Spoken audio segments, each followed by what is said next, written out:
Well, guys, hope you enjoy this video here for the day. The new farm is under agreement. We do have a closing date. So this is a 300-acre farm, and I hope you enjoy this journey and enjoy this day here with me as we talk about it a little bit and change oil in the Ford F-350 and do some feeding and work on the Appalachian trailer. Get ready to advertise on Craigslist. So don't forget to hit the thumbs up, subscribe to the channel, hit that bell, because some of you guys are not getting notified anymore on what's going on, and talk about taking this barn down and using it as a equipment shed. So enjoy your Thursday today, and we'll have more videos coming here as we get up to the new farm off and on the weekends, and talk about things and stuff we're going to do and lay out the plan for 2021. So again, have a great day, and thanks for coming along with the Farming Life channel. Hey, good morning, guys. I just want to do a little update video here on the working on the farm purchase. We did get our paper signed here yesterday, so it's a complicated arrangement to purchase property right now, especially with this coronavirus and everything holding us up a little bit, but things are moving pretty nicely. My wife and me are very happy the opportunity we have here with this purchase of this new farm. So we're going to bring you along.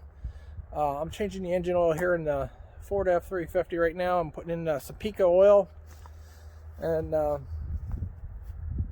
letting it drain here at the moment. So everything's going to look a little backwards to you.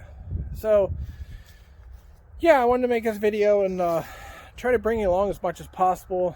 Now, one thing I'm going to do on this farm, I'm going to bring you along just because someone's going to call me out that I'm not telling you the whole story. Well, it's hard to tell the whole story, especially with today's world.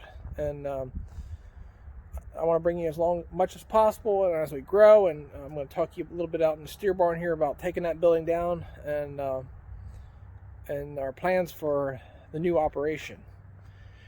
You're looking at about a 2 to 3 year span here for setting up the operation, construction, and stuff like that. Stuff doesn't happen overnight. It's not like moving a house or setting up shop of a small shop. Now our goals, number one, our goals here is to set up a 500 head cattle operation on the new property. So the new property doesn't have any big let's say some farms are just grain farms. This is what we call a grain farm without any cattle, chicken, poultry, or pork, or anything to make extra income on it. So right now it's just crop. And I really enjoy working with cattle. And if you go back in my videos, and you can see the way we work with our cattle, cow and calf operation, and we're going to switch over to a feeder operation. So these things just take time. There's a lot of paperwork, permits, and so I hope you enjoy this adventure here. And I'm going to go out in the steer barn. I'm going to put the engine oil back in this thing and get this truck ready to go here on the road. So again, it's my Ford 350 with a 6.4 or 6.7 in it, diesel, and nothing too excited about changing engine oil. I'm going to be using the Motorcraft engine oil filter again on the bottom there. As you can see, I pulled it up on the concrete. The parking brake's on. It's in 4-wheel drive, so it won't move, and so it helps drain the oil here a little bit. I use one of those plastic Tupperware things. They come from extra ones from the hospital. It's nice to throw everything in there, and you just throw the whole thing away when you're done, to keep oil from going all over. We'll come up here. You can see we're going to put in 5W40, some Pico. I really like some Pico oils, and this truck will be good for our 8,000 miles. We run about 8,000 on oil change. Now some might say it's a little too harsh, but with a good oil, more expensive and stuff like that, and a diesel, you're best to run like say 4,000 and just put a new engine oil filter back on again. You can see it's still dripping down underneath there a little bit, and we're going to go ahead and walk out in the steer barn and talk about the plans there of taking that building down next. So some of the equipment will be moving up there. I'm not sure. We do have a settlement date, and that's going to be a whole nother video and talk about that. This steer operation here, we built this new barn here in 2015, and so it's not that old. As you can see, I have the insulated up on the roof, help keep it cooler in the summertime. I do have a couple of animals from the lower barn up here that were getting too big, and just in the lower half. We did clean this barn up to get it ready to go, and I was just using it for storage for corn fodder.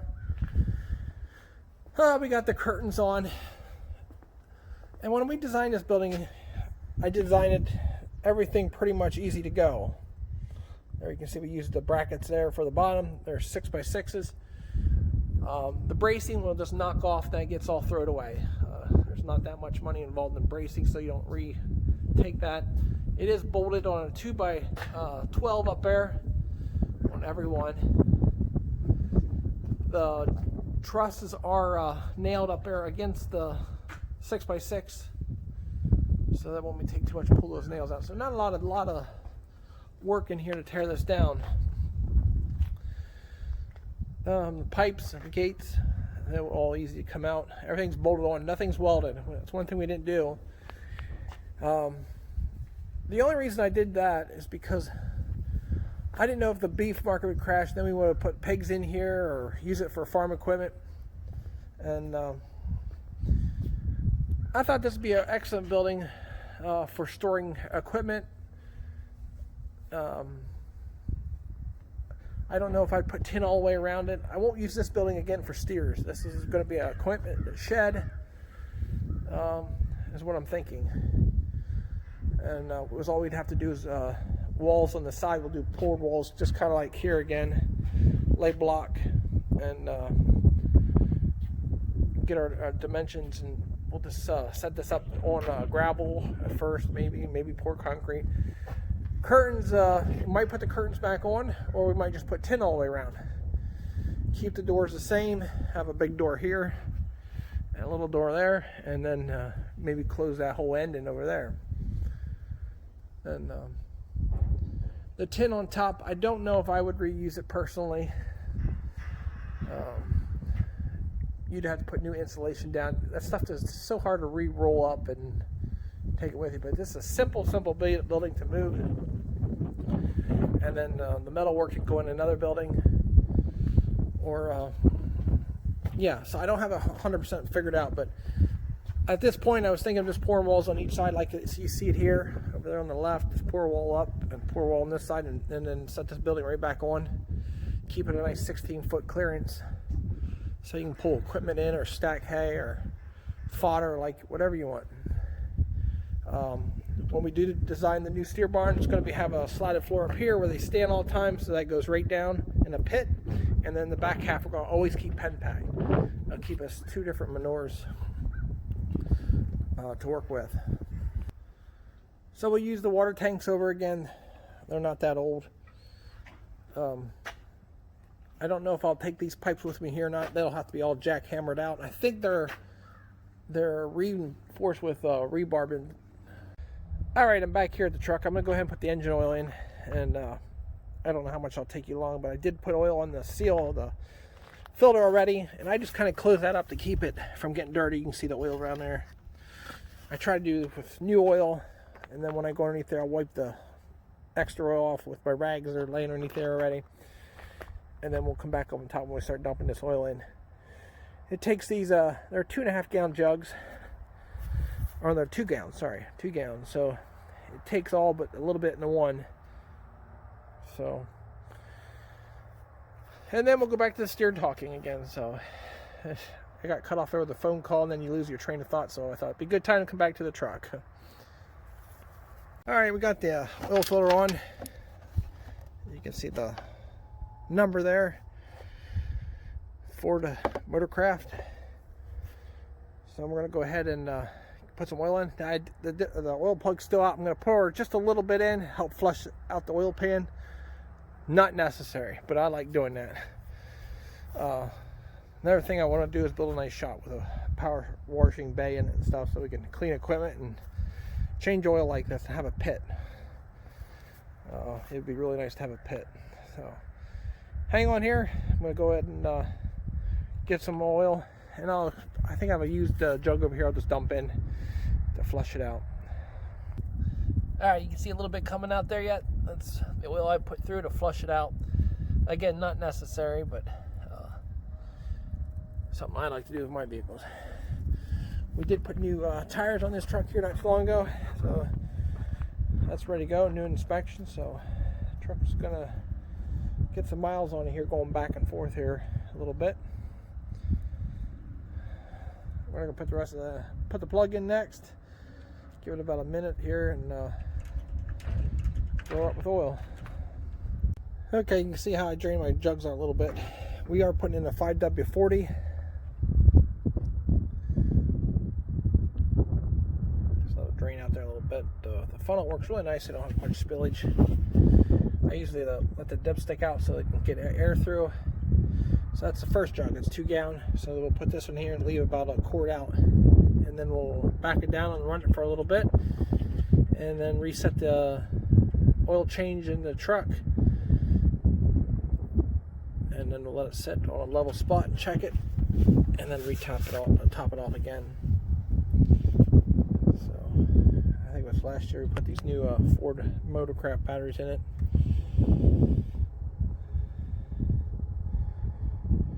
Yeah, anyway, so while we're waiting here, I just want to emphasize, buying property is not just a slam deal right now. With the virus, meetings, we signed all the papers. We did go and meet there at the property, and then we had to sign a new paper. And they have these new programs that you can sign over your, over the internet with the phone, with my phone here, and it's quite neat. But I like seeing every wording and everything you're signing for, and which I already knew what it was. So another thing we had, somebody was saying, well, what's the soil like, and I gotta fix that mess. Soil types and stuff like that. I'm familiar with that ground, so we did talk to some of the neighbor farms, and yeah, I'm very cautious and smart on purchasing, and that's why it's been taking so long. And I feel sometimes you guys want everything laid out immediately, and then it could be criticized if I miss something. But it's going to be a long journey, and it's going to be a fun journey, and we'll decide what our video schedules are going to be so I can get the work done, but yet show you what I'm doing and how I'm designing things from the mistakes I learned here, and make things better. Got a little wind here coming up. You can see what the oil looks like there.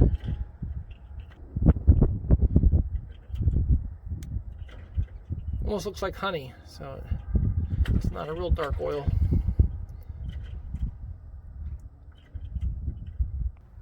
Okay, we're ready to fire her up. Get it leveled out, and then we'll check it again and check some of the fluids. Okay, so you click on the oil, hit OK, it says hold.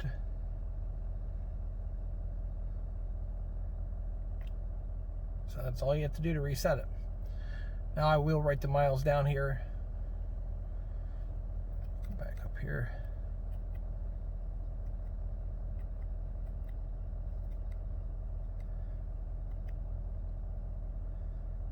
Now we had that trailer on here, so it looks like we were down to about 14.7 miles per gallon. That's a pretty heavy trailer. Okay, the truck will sit there for a while. Now the old engine oil, what are we going to do with that? We know we're going to do all this. Bring it in here once. I have a 55-gallon drum, and we put all the engine oil in there. And this will go down, usually it goes down the Deer Country Farm and Lawn. They use it in their oil burner. So I have a drum outside, and then this drum, and it's all but full. It's about right to here. So put this 5-gallon in that funnel. I try to keep everything nice and clean so they don't have problems with their burners heating one of their shops. Alright, you can see how dirty that engine oil is. I know this video is going to be a little bit over everything, but I just sometimes it just gives me some time to think about when I'm working by myself. As you can see, there's not much out here. Threw the trash away, put the jugs. I keep the jugs, and then I'll take the stickers off, and then if I need to take engine oil to another piece of equipment, then I can use those jugs because they stay nice and clean inside. But before we do all that, we want to make sure we can check for engine oil. I'd rather keep it a little bit on the low side than overfill it. Overfilling a diesel engine is very hard on it, so it's good to give it about 10-15 minutes, let everything drain down. Good to check it. Alright guys, well, it's just shy of $100 to change the engine oil on this truck. Now I did all the work. The engine oil filter is $24, and that oil in there is not cheap. So you can save a little money by doing it yourself. Now I brought it here on the concrete just to make sure no leaks around the oil filter or anything. Biggest thing is a defect in an engine oil filter. I know it won't leak, but this is what I like to do. I'm just going to change the engine oil just to make sure everything looks good.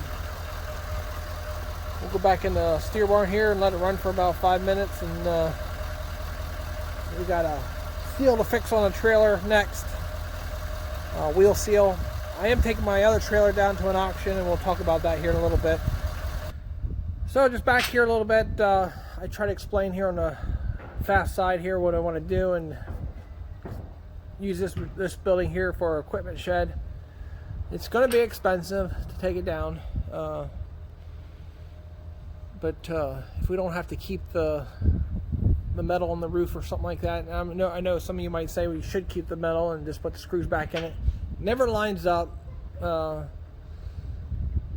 all these bracing, that all gets just knocked off. You can buy a big skid of bracing and start over again. But so that's what we want to start working on.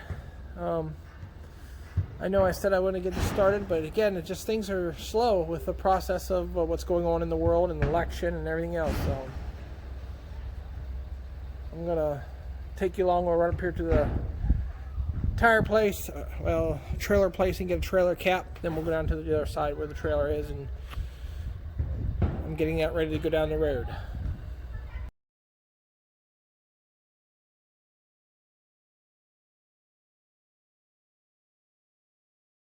Okay, I'm down here at this trailer here, just getting it ready to go.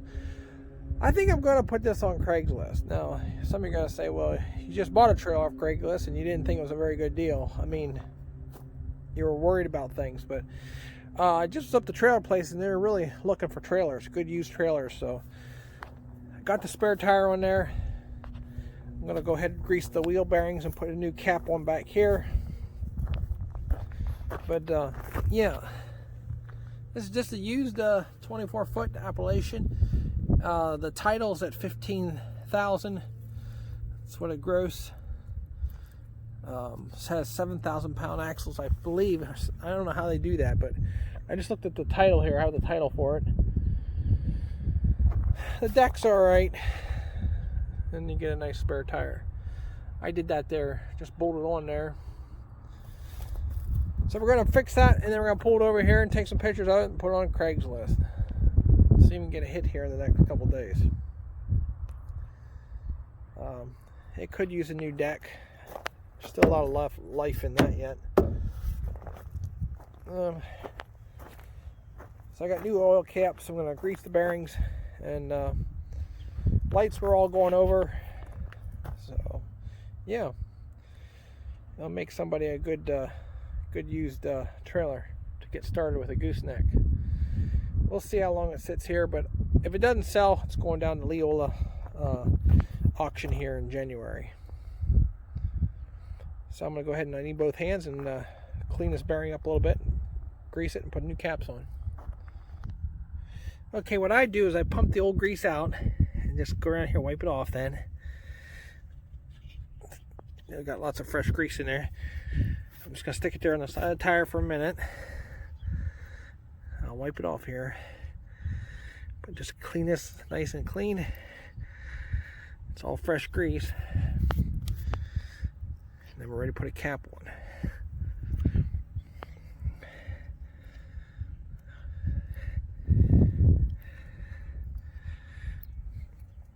So I'll put the brand new cap on next.